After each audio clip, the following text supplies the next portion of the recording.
Part 1.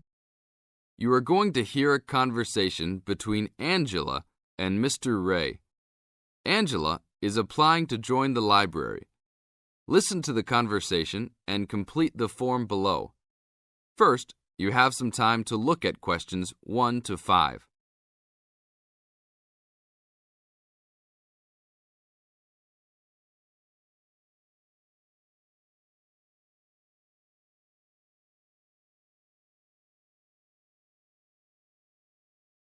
Now we shall begin. You should answer the questions as you listen, because you will never hear the recording a second time. Hello, how can I join the library? Well, you need to make an application. Would you like to do it now? Yes, if I can. One moment and I'll get the form. Now, I just need to ask you a few questions before you sign at the bottom. Okay. Your full name, please. Angela Mary Price. Price? Yes, that's right.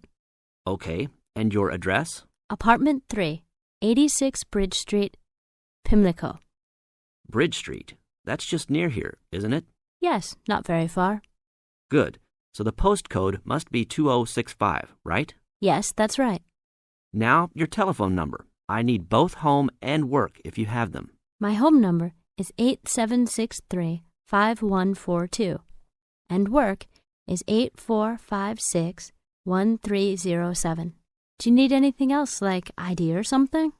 Yes, your driver's license will do, if you have one. Right. It's easy to remember. I know it by heart. 4040AC. I'm afraid I'll also need to see it. Okay, here it is. Thanks. And your date of birth, please? 24 March 1981. Okay, thanks. That's the most important part completed. But if you don't mind, I'd also like to ask you a few questions for a survey we're conducting. Yes, that's okay. Now you have some time to read questions 6 to 10.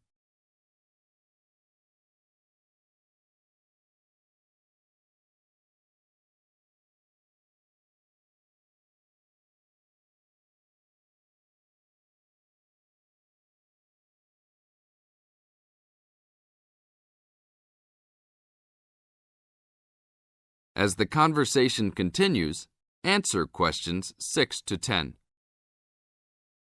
What kind of books do you like to read? Here's a list to look at.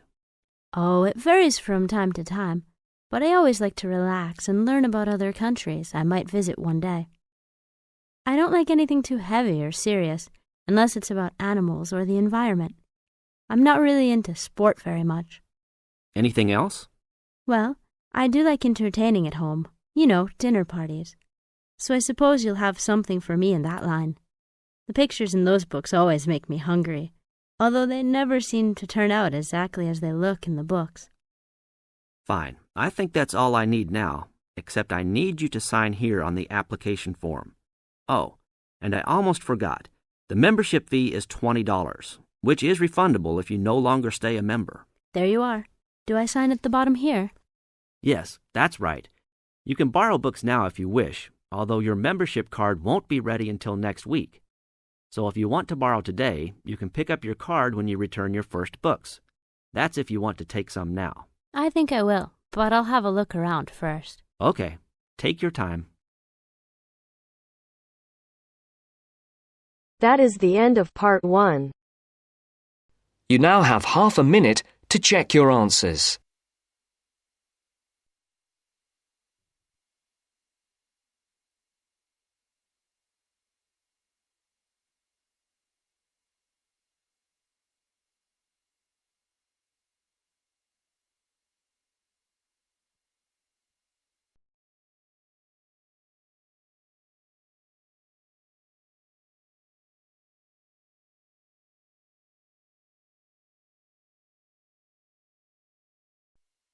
Now turns to Part 2. Part 2. 2. You are going to hear a talk given by an international student. First, you have some time to look at questions 11 to 16.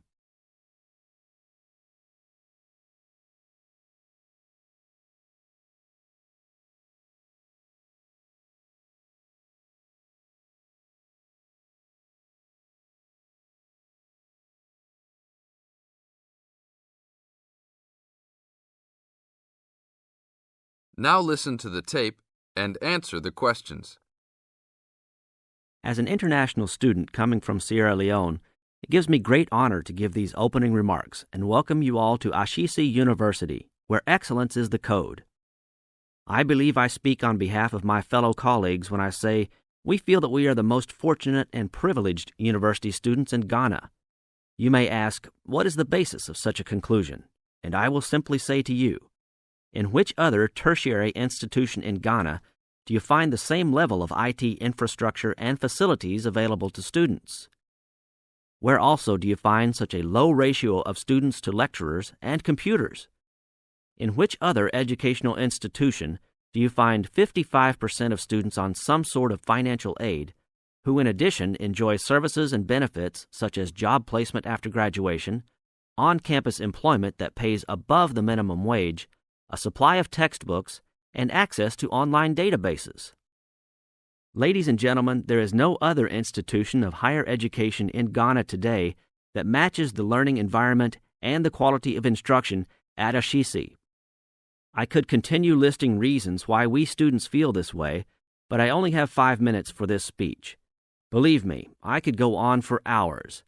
At Ashesi, everyone is considered a leader and is treated special. Ashesi equips us with the necessary determination, strength, and belief in ourselves to be able to achieve our goals. We are being taught to think outside the box and to question and challenge our assumptions about the world we live in. This, ladies and gentlemen, is one of the benefits of a liberal arts education, which seeks to broaden our intellectual capacity.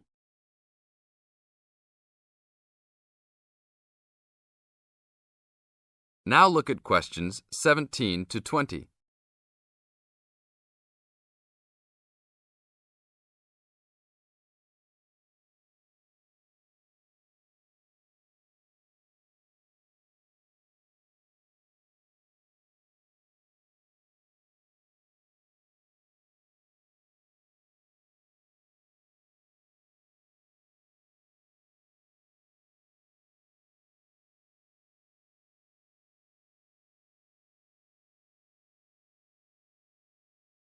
As the talk continues, answer questions 17 to 20.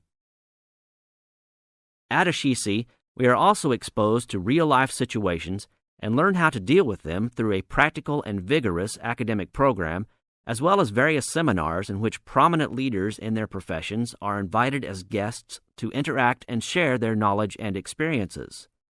Some people, even some of you in this audience, may believe that tuition at Ashesi is too high, but I say to you that the students here are unanimous in saying it is worth it. Not because we all come from well-to-do families, but because when it comes to one's education, you need to aim at getting the best from the right place. One's education defines who you are and what your perception of life and society will become. Ashesi offers us a top-quality education which meets high international standards. This is due to the strong linkages the school has established with 3 of the very best schools in the United States, namely Swarthmore College, which is ranked as the best liberal arts school in the U.S., UC Berkeley, and the University of Washington. In addition, Ashesi has recruited an excellent faculty consisting of lecturers from various countries, including Ghana, the UK, and the United States. These lecturers are among the best in their respective academic fields. I believe this is the school's greatest asset, a strong and knowledgeable team dedicated to achieving successful results from their students and who also love their job. I would like to end with a personal message.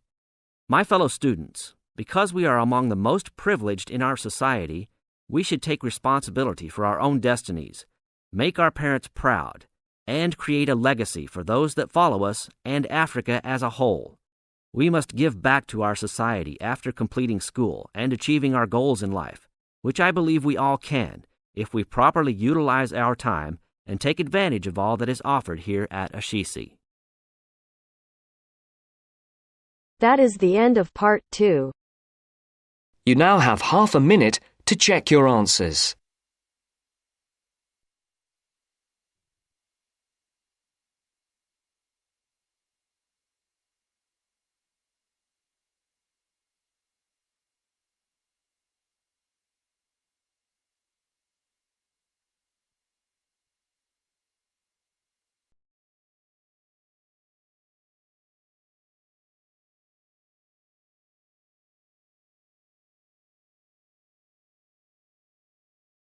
Now turns to Part 3. Part 3. You'll hear two university students discussing a social science lecture they attended. First, you have some time to look at questions 21 to 24.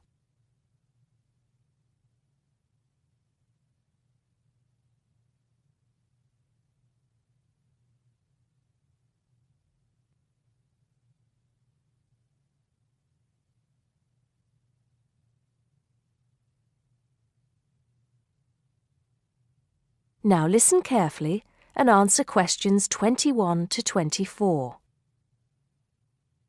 Did you go to the first social science lecture yesterday? Yeah. Didn't you see me there? No. I was trying so hard to understand the lecturer.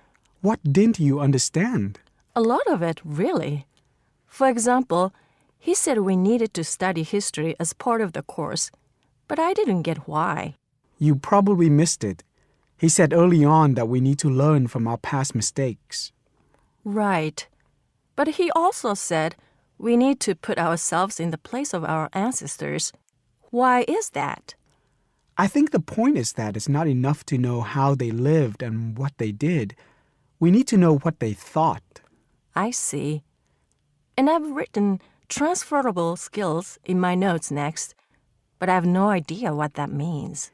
If you study social science, you learn skills that you can use in a job. Oh, right. Is that all? Okay, but why is that? The point he made was that in studying social science, you use a flexible and adaptable approach to learning. Before you hear the rest of the conversation, you have some time to look at questions 25 to 30.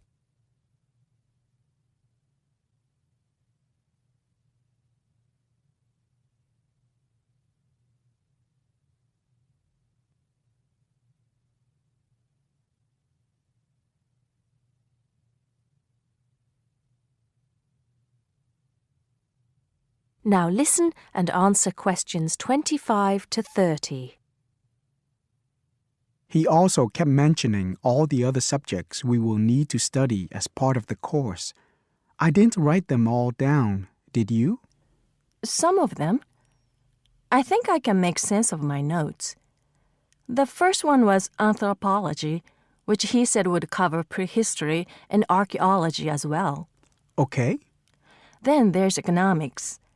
I wrote down that this was not meant to mean that we will spend all our time looking at economic theory, but more that we need to see how humans behave. That's good. I don't think I could handle economic theory. He said something about education too, didn't he? Yeah. He said we'll be looking at how cultural information is handed down from one generation to the next through teaching children. He said we'd be focusing on geography too, but I can't really remember which aspects. Can you? I noted it down, I think. Here we are, yes, particularly in relation to urban planning. It's law that I got confused about. I didn't understand why he linked that to economics. I think he meant that laws affect the way wealth is distributed. That makes sense. Now, what are the science wars? Okay, I did get that. The science wars are about how social science collects information. In sociology and social work, and in social science generally, they can only study patterns of behavior and observe. If you compare that to the way scientists work in physics or chemistry, it's very different because they use specific experiments that can be tested and which give concrete answers. Social studies is often accused of being unscientific. That's all. Okay. But it still looks like a good course, doesn't it? You don't have any regrets, do you? None at all. I'm looking forward to it. That is the end of Part 3. You now have half a minute to check your answers.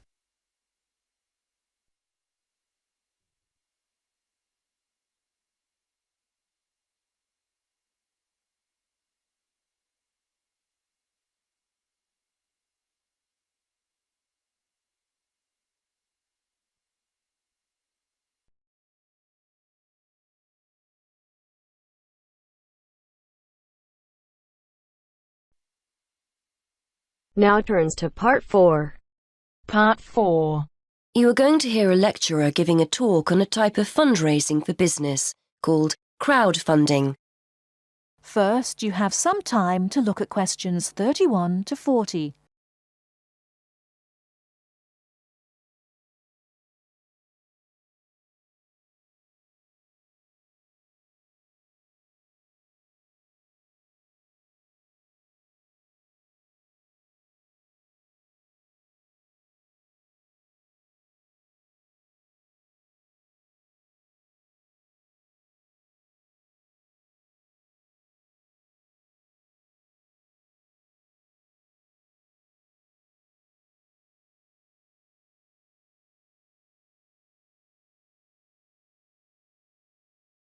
Now, listen carefully and answer questions 31 to 40.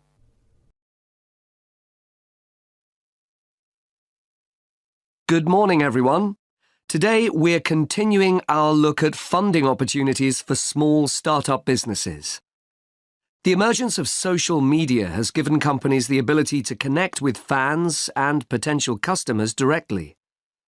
On the back of the growth in social media, a model of raising finance has emerged known as crowdfunding. This revolutionary way of raising finance began with micro-lending in the 90s. More recently, an equity-based model has emerged that allows people to invest directly in a new company. We're going to examine this in more detail later, but let's turn first to a third model, which I'll term a fan-based model.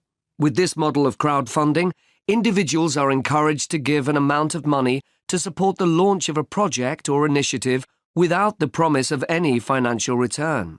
Instead, there's a reward for donating. This contrasts with the micro-lending model, which would require a return on investment, and the equity-based scheme, which may offer shares. Crowdfunding portals or websites allow the business concerned to present the initiative along with the financial target required. There's a fixed time limit for fundraising, and if the target amount is reached, all donations are paid to the company or individual. Whether it's an author planning to write a new book, an independent film company looking to make a new film, or a technology company with an idea for an app, the person or company needing funding would turn to its fan base for support. This is managed through one of the many crowdfunding online portals that have emerged. Of course, a fan or supporter of a particular initiative is likely to give money anyway. But donation-based crowdfunding will often make donating even more attractive by offering a rewards-based incentive scheme. Let's take a film company, for example, that needs funding for a new film. For a small set donation, the donor might be offered a free ticket to the premiere or a DVD of the film. A larger set donation might be rewarded by the chance to attend a launch event when the film goes live. Those people who make bigger donations could even be offered the chance to meet the cast of the film, whilst the highest level donation could see the person's name mentioned in the film credits. For companies that already have a significant fan base, crowdfunding offers a fantastic opportunity to raise money quickly from a large number of people, each of whom donates just a small amount of money. Compare this to the time and effort that would be needed to sell your idea to investors or your bank manager, particularly in an age when raising finance can be difficult. The company may also have links with partner companies or organizations that run fundraising events. In this case, you can significantly increase participation by working with these organizations to promote your crowdfunding project. Another significant advantage is that you can reach out to your fan base for feedback on the project while it's being developed, thus making the final product more appealing. Crowdfunding enables you to raise awareness of the product at an early stage, thus increasing the potential for sales. With so many people behind you, it can also act as a great incentive to get the best possible product out on time and on budget. However, there are disadvantages to bear in mind. The model can be described as all or nothing. If you don't reach the monetary target required in the agreed time all promises of donations are cancelled and no money is paid, leaving you back at square one. Should this happen, or still worse, you receive the funding but are unable to come up with the product, not only will your fans end up disappointed, but the portal will record the fact that you failed to reach your target, or that the initiative failed. Fulfilling all the pledges that you've made to people can also be very time-consuming. For example, remembering to send out copies of books or free cinema tickets can sometimes be forgotten in the excitement and frenzy of launching your product. People sometimes forget to factor in the cost of rewards when calculating profit margins. But these can be significant. And finally, if you have a small fan base, for example, you're a new company or have a small social media footprint, raising awareness of your initiative will be challenging. These drawbacks aside, donation-based crowdfunding is a wonderful opportunity for individuals or small startups to raise funds for that exciting new project whilst reaching out and connecting to the people who are most likely to support and promote your work for you. That is the end of part 4. You now have half a minute to check your answers.